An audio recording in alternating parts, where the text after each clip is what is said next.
Normal resident.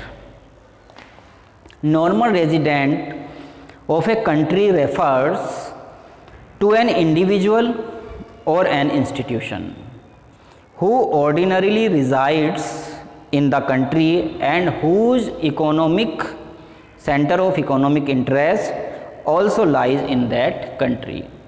Normal resident किसी भी country का वह इंसान है या इंस्टीट्यूशन है जो किसी कंट्री में नॉर्मली रहता है और उसका जो इकोनॉमिक इंटरेस्ट है वो उसी कंट्री का होता है। इकोनॉमिक इंटरेस्ट मीन्स जो उसकी अर्निंग है, सेविंग्स है, इन्वेस्टमेंट है, अपने पैसे जो वो जमा करता है वो उसी देश के बैंक में डिपॉजिट करता है, तो उसको हम उसी देश का रेजिडेंट कहते हैं, नॉर्मल रेजिडेंट हम कहते हैं।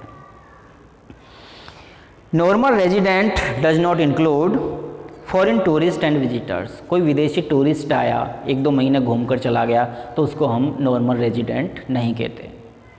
इंडिया का नॉर्मल रेजिडेंट वो नहीं कहलाएगा, क्योंकि वो कुछ समय के लिए आया इंडिया में और घूमकर चला गया। कोई इंजीनियर आया यहाँ पर वर्क किया, कोई डॉक्टर आया वर्क किया, कोई स्टूडेंट यहाँ पर पढ़ाई करने आया और कोर्स करके चला गया, तो वो नॉर्मल रेजिडेंट इंडिया का नहीं है। जनरली जो 1 साल से कम समय यहाँ पर बिताते हैं उनको हम इंडिया का नॉर्मल रेजिडेंट नहीं कहते। Foreign staff of embassies, officials, diplomats and members of armed forces of a foreign country located in the given country, तो इनको हम डोमेस्टिक नॉर्मल रेजिडेंट नहीं कहते।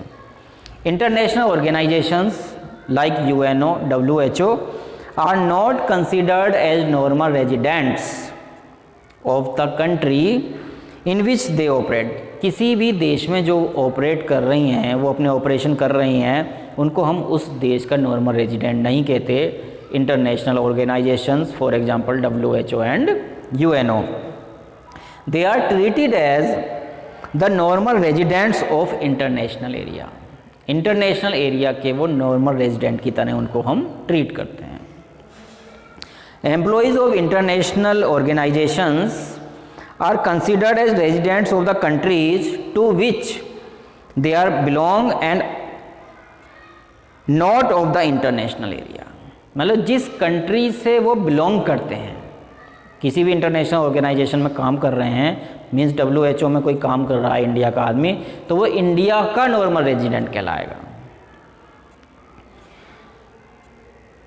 इन which they belong and not of the international area.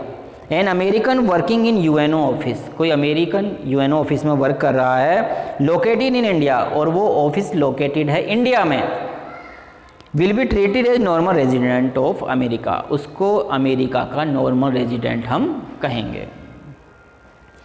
Crew members जो ships और aeroplanes चलाते हैं, crew members होते हैं उसमें, तो उनको भी हम नॉर्मल रेजिडेंट नहीं कहते हैं, क्योंकि वो कुछ समय के लिए आते हैं, less than 1 year. Border workers जो बॉर्डर पर काम करते हैं, इंटरनेशनल बॉर्डर पे, तो रेगुलरली वो बॉर्डर क्रॉस करते रहते हैं सप्लाई करने के लिए मटेरियल्स की, कोई इन्फॉर्मेशन सेंड करने के लिए, तो उनको भी हम नॉर्मल रेजिडेंट नहीं कहते। Now some more examples I am given you. Indian officials working in the Indian embassy in USA। India का कोई ऑफिसर इंडियन एम्बेसी में USA में काम करता है, तो उसको हम नॉर्मल रेजिडेंट कहेंगे इंडिया का, बिकॉज वो इंडिया का रेजिडेंट है और अमेरिका की में काम कर रहा है, लेकिन काम किस में कर रहा है? इंडियन एम्बेसी में। A Japanese tourist who stays in India for 2 months। कोई जापान से टूरिस्ट आता है इंडिया में, 2 महीने यहाँ पर रहता है और चला जाता है, तो उसको हम इंडिया का नॉर्मल रेजिडेंट नहीं कहेंगे। Okay. Indians going to Pakistan for watching the cricket match. Cricket match देखने जाते हैं इंडिया के लोग पाकिस्तान, या फिर गुरुद्वारा में दर्शन करने के लिए जाते हैं, तो इनको हम पाकिस्तान का नॉर्मल रेजिडेंट नहीं कहेंगे, क्योंकि कुछ समय बाद ये इंडिया वापस आ जाएंगे, ये इंडिया के नॉर्मल रेजिडेंट कहलाएंगे। Indians working in the UNO office located in America for less than 1 year, 1 साल से कम समय तक वो काम करते हैं इंडिया का कोई ऑफिसर यूएनओ में, तो उसको हम इंडिया का जो नॉर्मल रेजिडेंट है वो कहेंगे, अमेरिका का नॉर्मल रेजिडेंट नहीं कहेंगे। Now what is the difference between citizenship and residentship? Citizenship is a legal concept, एक कानूनी कॉन्सेप्ट है citizenship, and residentship is an economic concept. Okay, कानून से सिटीजन, किसी भी देश का सिटीजन बनने के लिए एक तो ये शर्त होती है कि वह इंसान उस देश में उसने जन्म लिया हो। अगर इस देश में जन्म लेता है कोई इंसान तो वो ऑटोमेटिक ही उसको इंडियन सिटीजनशिप मिल जाती है। लेकिन दूसरा तरीका यह है कि वो अप्लाई करे कानूनी तरीके से और भारत का कानून उसको मान्यता दे, परमिशन दे, उसको सिटीजनशिप प्रोवाइड करा दे। जैसे कि फॉर एग्जांपल अदनान सामी को इंडियन सिटीजनशिप मिली है, तो अदनान सामी हो गया सिटीजन ऑफ इंडिया। वो चाहे कितने भी साल तक इंडिया में काम करता रहता तो उसको नॉर्मल रेजिडेंट हम कहते हैं इंडिया का, लेकिन सिटीजन उसको नहीं कहते जब तक कि उसको कानून जो इंडियन लॉ है वो परमिशन प्रोवाइड नहीं करता, सिटीजनशिप प्रोवाइड नहीं करता है। Indian law allows him to become Indian citizen, किसी भी पर्सन को इंडियन जो लॉ है, भारत का कानून, वो अलाउ करता है, परमिशन देता है सिटीजन बनने के लिए। Residentship means on the basic economic activities perform by a person, जो बेसिक इकोनॉमिक एक्टिविटीज पर जो पर्सन परफॉर्म करता है उसको हम रेजिडेंट कह सकते हैं। An individual is a normal resident of a country if he ordinary resides in the country for a period more than 1 year. अगर 1 साल से ज़्यादा किसी देश में रहता है कोई इंसान तो उसको हम नॉर्मल रेजिडेंट कहते हैं इंडिया का।